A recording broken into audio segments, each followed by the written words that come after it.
So my name's Mahi and I am the coordinator at Taranaki Rural Support Trust.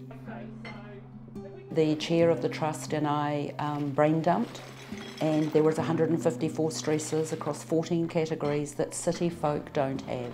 The three that are big at the moment are finance. There is one farmer who told me the other day he's paying $40,000 more a year on his borrowing than the year before with the interest rates going up.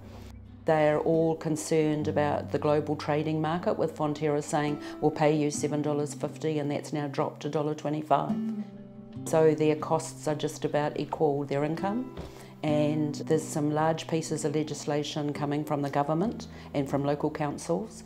And then the third stress is paperwork. They're doing a hard bit of mahi on the farm during the day, and then one farmer told me that she's at the computer until 11 o'clock at night doing bloody paperwork, and it's driving them spare. The speed of change is just too much.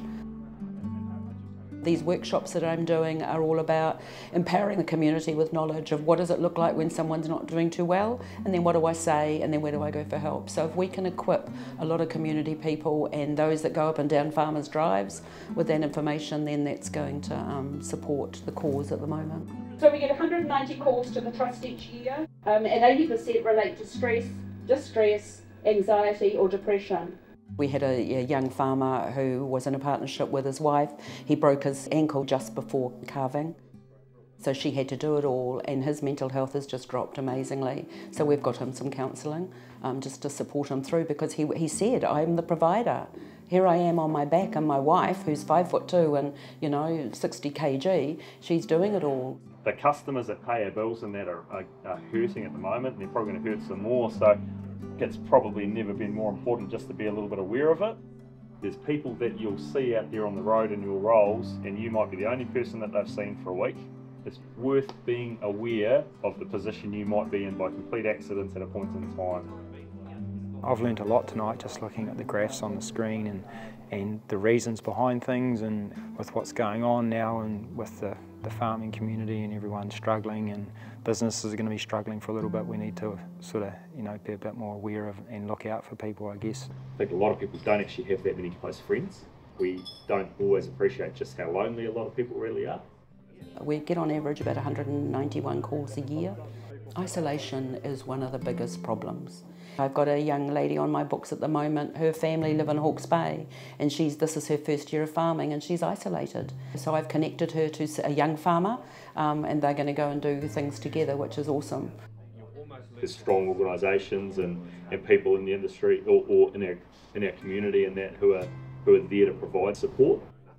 We've got facilitators around the region. I've got about 60 farmers scattered throughout Taranaki that I can ring and say, John's not doing too well, can you go and see him, have a cup of tea?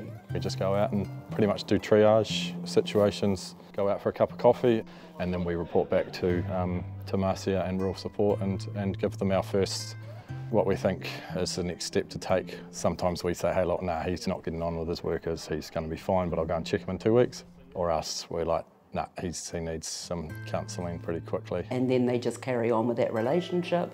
If he needs counselling, get to your GP, or we can get you some counselling if you don't want to go to the GP. It's definitely a learning thing for everybody, and I think it's really important, I guess, now going forward, that we all look for these signs and trying to talk to people, I guess. Yeah, we're all guilty of not asking for help. So initially, when something's been brought to our attention, generally speaking for me, I delegate. We've got wonderful services in Wanganui, we've got wonderful services within the group. I keep a close monitoring of it from then. I'll be ringing every week, checking in.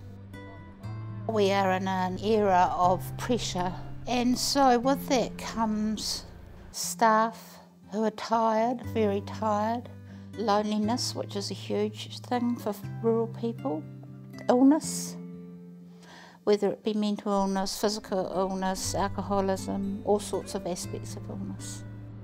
We get sponsorship, and we brought in John Kerwin a couple of times. He spoke to 450 farmers in Hawera, and then another 180 around in Opunake. Bringing that calibre of people in every year is really helpful. Their messages are their journey and that you can all get through, and the tips are to look after yourself, eat well, sleep well and connect. If you feel as though you're struggling, please reach out. Rural Support is there. Reach out to someone, even if it's a neighbour, and say, can you tell me who I can contact? Can you help me? I need to talk to somebody. Reach out, because if you don't reach out, no one knows.